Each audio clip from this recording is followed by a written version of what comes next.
جاتے تھے. حضرت کا درس اردو میں ہوتا تھا لیکن ہم اس کو عربی میں اس واسطے لکھتے تھے کہ عربی میں عبارت مختصر عبارت میں آسانی سے لکھا جاتا ہے. تو اثناء درس میں ایک طالب علم نے حضرت شاہ صاحب کا جب کلام چلتا تھا تو ایک مسئلے پر گفتگو چلی تو اس پر پھر دوسرا اس مسئلے پر اقوال مختلف، پھر ان کے دلائل پر کلام پر پھر دلائل کے پھر جوابات. اس میں بعض اوقات ضمنی مسائل بھی آ جاتے تھے. اسی طریقے کے کسی ضمنی مسئلے میں کوئی گفتگو فرما رہے تھے تو ایک طالب علم نے سوال کر لیا اس ضمنی مسئلے سے متعلق جس کا اس دن کی حدیث سے کوئی تعلق نہیں تھا. تو غیر متعلق، اس دن کے سبق سے غیر متعلق سوال تھا. تو حضرت نے فرمایا کہ بھائی آپ نے سوال بڑا اچھا کیا، اس کا جواب علامہ ابن الہمام نے فتح القدیر میں یہ دیا ہے.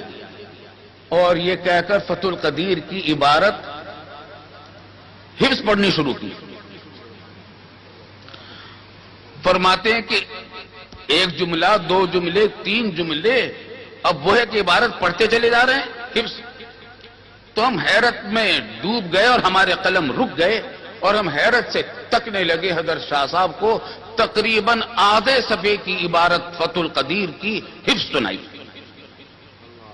اور فتح القدیر کا آدھا صفحہ آپ جانتے ہیں باریک ٹائپ پر چھپی ہوئی ہے، تو اگر اب کمپوز کیا جائے تو وہ ایک صفحہ بنتا ہے کم از کم.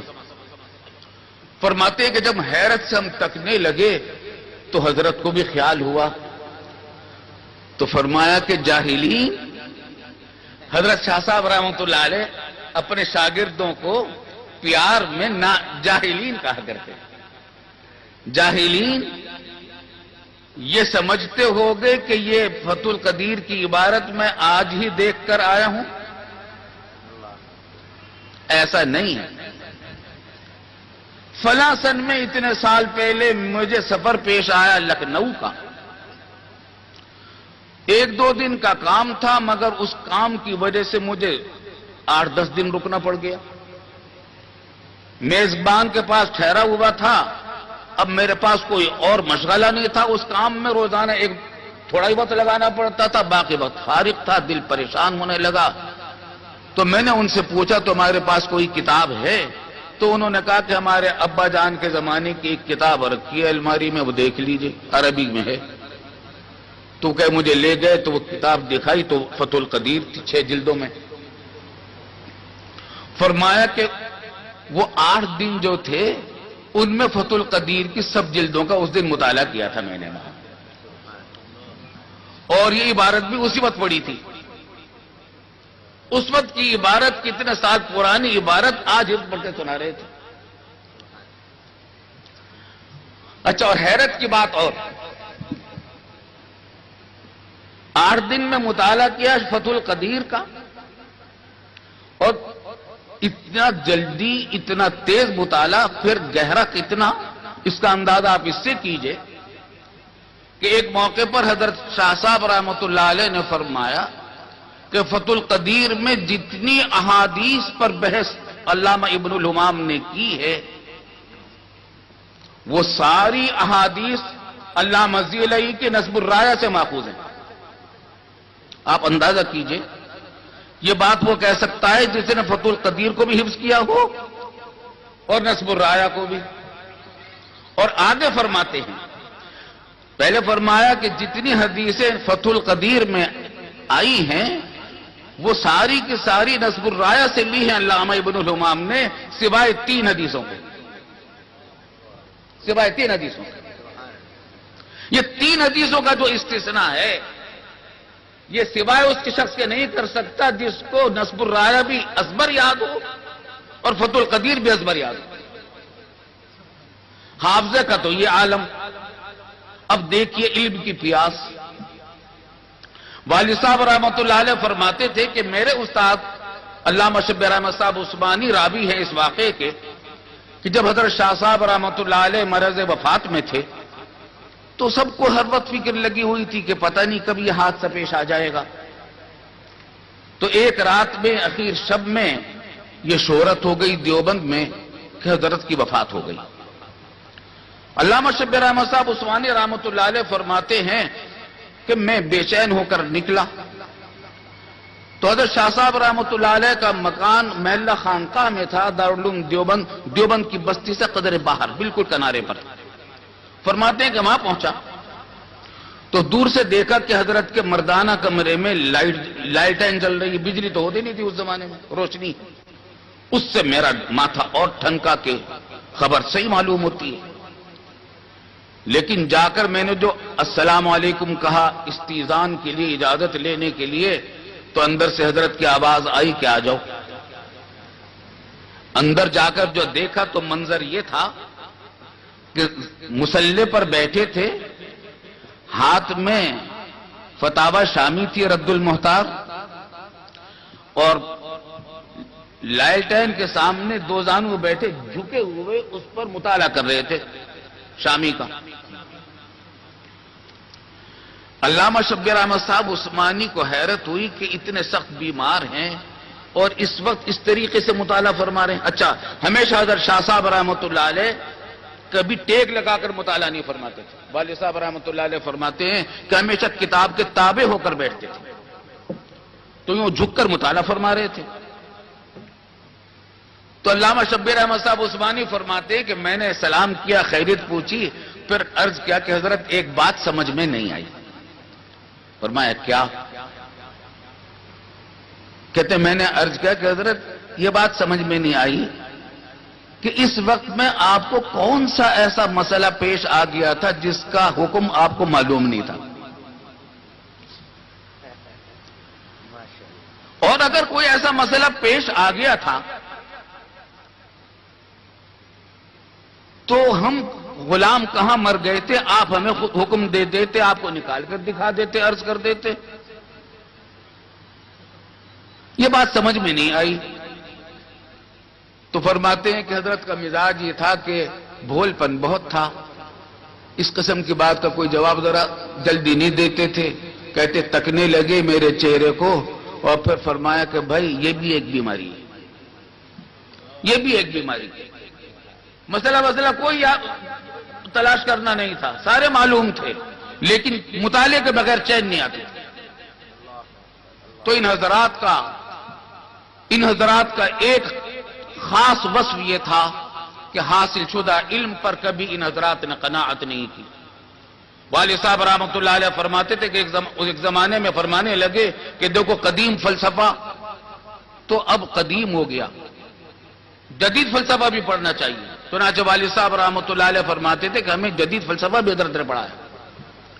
تو یہ علم کی پیاس تھی جو بزرگان دیوبند میں الحمدللہ پائی گئی، اور خصوصیت کے ساتھ تھی۔ یہ خاص خصوصیت تھی دارالعلوم دیوبند کے ان اکابر کی۔ اور دوسری خصوصیت کہ علم کی گہرائی اور وسعت کے ساتھ ساتھ، علم ظاہر کی گہرائی اور وسعت کے ساتھ ساتھ باطن کی اور روحانیت کی تربیت، یہ ان کا خاص وصف امتیازی تھا۔ اور ان حضرات کا اخلاص، تواضع، تقویٰ ایسا تھا کہ اس کے حیرتناک واقعات در حقیقت صحابہ کرام کی یادوں کو تازہ کرتے ہیں۔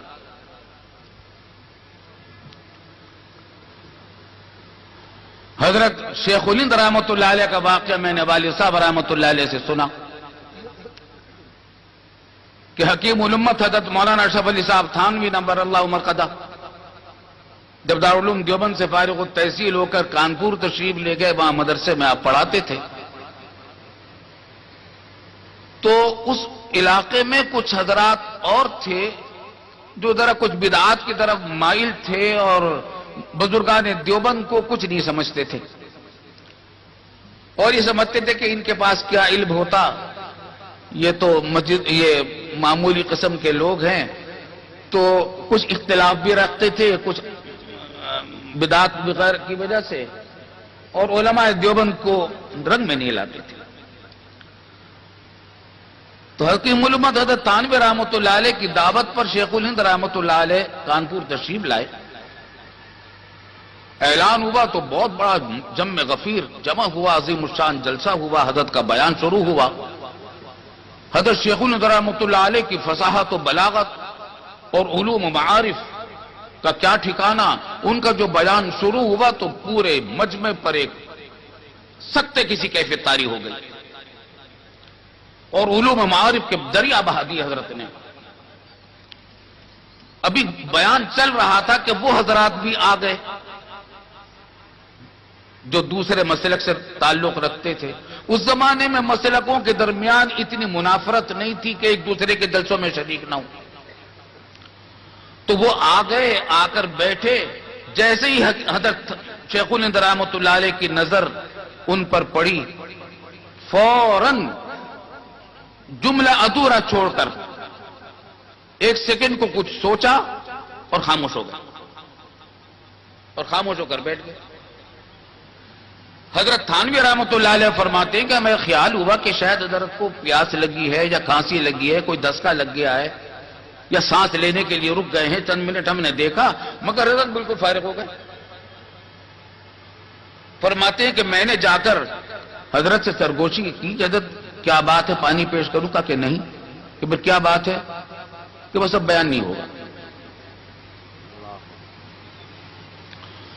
تو کہتے ہیں کہ حضرت تھانوی رحمۃ اللہ علیہ فرماتے ہیں کہ میں نے کہا کہ حضرت اب تو بیان کرنے کا وقت آ جاتا.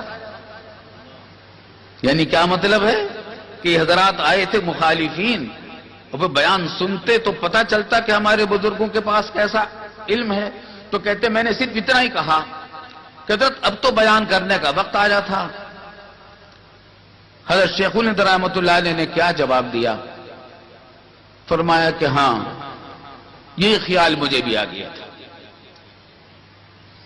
یہی خیال مجھے آ گیا تھا جس کی وجہ سے تقریر چھوڑ دی. کیا مطلب کہ پہلے تقریر اللہ کے لیے کر رہا تھا اور اب اگر تقریر کروں گا تو دکھانے کے لیے کروں گا. یہ خیال آ گیا تھا کہ اس کو پتہ چلے گا ان لوگوں کو کہ ہمارے پاس کیسے علوم ہیں. یہ دل میں خیال آ گیا تھا، اس خیال کی وجہ سے تقریر کو روک دیا کہ پھر اب تقریر اللہ کے لیے نہیں رہے گی. تو دوسری خصوصیت ہمارے بزرگوں کی یہ تھی کہ علم ظاہر کے ساتھ، فقہ ظاہر کے ساتھ، فقہ باطن کے اندر بھی اللہ تعالیٰ نے ان کو صاحب نسبت اولیاء اللہ بنایا تھا، جس کے بے شمار واقعات ہیں. اور تیسری خصوصیت اور وہ یہ کہ دعوت الی اللہ اور امر بالمعروف اور نہی عن المنکر میں انہوں نے سنت انبیاء کا اتباع کیا. انہوں نے رد بدعات میں کوئی کسر نہیں چھوڑی اور ہر باطل فرقے کا، ہر باطل نظریے کا رد کیا، لیکن علمی انداز میں کیا، سنجیدہ انداز میں کیا، سنت انبیاء کے مطابق کیا. ہمارے والد صاحب رحمۃ اللہ علیہ فرمایا کرتے تھے کہ امر بالمعروف اور نہی عن المنکر علماء کا بہت بڑا فریضہ ہے، بلکہ علماء کا تعلیم و تعلم کے بعد سب سے بڑا فریضہ یہی امر بالمعروف اور نہی عن المنکر ہے اور انذار ہے. لیکن اس میں سنت انبیاء کو عام طور سے ملحوظ نہیں رکھا جاتا، افراط اور تفریط سے کام لیا جاتا ہے. کبھی مداہنت ہو جاتی ہے کہیں، اور کہیں تشدد کا راستہ اختیار کر لیا جاتا ہے. سنت انبیاء کا طریقہ جو ہے وہ دونوں کے بیچوں بیچ ہے. اور فرمایا کرتے تھے حضرت والد صاحب رحمۃ اللہ علیہ کہ آپ دیکھیں انبیاء کرام علیہ السلام کو، ان کو فرمایا گیا حضرت موسیٰ اور ہارون علیہ السلام کو جب فرعون کو دعوت دینے کے لیے بھیجا گیا تو فرمایا گیا کہ قولا لہ قولا لینا، ان سے تم نرم بات کرنا. والد صاحب رحمۃ اللہ علیہ فرماتے تھے کہ ہمارے مخاطب فرعون سے زیادہ گمراہ نہیں اور ہم موسیٰ اور ہارون سے بڑے مصلح نہیں ہیں. جب موسیٰ اور ہارون کو فرعون کے مقابلے میں سخت کلامی کی اجازت نہیں دی گئی تو ہمیں اپنے مخالفوں کے مقابلے میں سخت کلامی کی اجازت کیسے ہو سکتی ہے؟ حضرت نوح علیہ السلام کا واقعہ، حضرت ہود علیہ السلام کا واقعہ، واقعات کلمات قرآن کریم نے ان کو مکالمات بیان کی ہیں، وقت نہیں ہے کہ اس کی تفصیلات میں جایا جائے، لیکن ان مکالمات کو دیکھیں۔ وہاں قوم گالی دیتی ہے انبیاء کرام علیہ السلام کو، وہ ان کو جھوٹا بھی کہتی ہے، گمراہ بھی کہتی ہے، بے وقوف بھی کہتی ہے، لیکن وہ کیا کہتے ہیں؟ لیس بی ضلالۃ ولکنی رسول من رب العالمین، لیس بی صفاحۃ ولکنی رسول من رب العالمین۔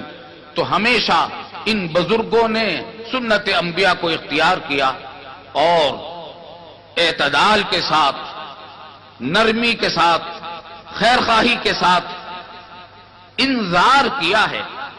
انذار کے معنی اردو میں عام طور سے ترجمہ اس کا ڈرانا کر لیا جاتا ہے۔ والد صاحب رحمۃ اللہ علیہ فرماتے تھے کہ انذار، ڈرانا اس کا پورا ترجمہ نہیں ہے۔ ڈرانا بچھو اور سانپ کا اور دشمن کا بھی ہوتا ہے، شیر کا بھی ہوتا ہے، لیکن اس کو انذار نہیں کہتے۔ انذار اس خاص ڈرانے کو کہتے ہیں جو ہمدردی اور خیر خواہی میں کسی کو تکلیف سے بچانے کے لیے ڈرایا جائے، جیسے کہ ماں کسی بچے کو ڈرائے جو انگارے کی طرف جا رہا ہے تو اس کو بتائے اور بچانے کے لیے کہے کہ بیٹا اس کے پاس نہ جانا، ہاتھ جل جائے گا۔